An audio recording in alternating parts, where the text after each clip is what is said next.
Wonderful. A beautiful posture. Downward facing dog stretching. आप अपनी body को लेफ्ट राइट घुमाइए जी. वाह. 2. थोड़ा आगे आएंगे.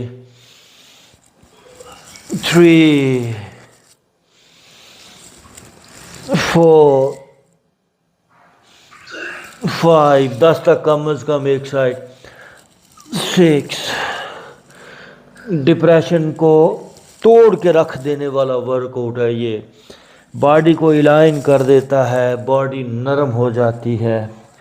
डायबिटीज़, जोड़ों का दर्द, गाउट, बरसों पुराना आर्थराइटिस पेन इस एक एक्सरसाइज से ठीक होता है. अकड़ा हुआ जिस्म, स्टिफ बॉडी नरम होती है. अंग अंग में लाइफ फोर्स दौड़ने लगती है.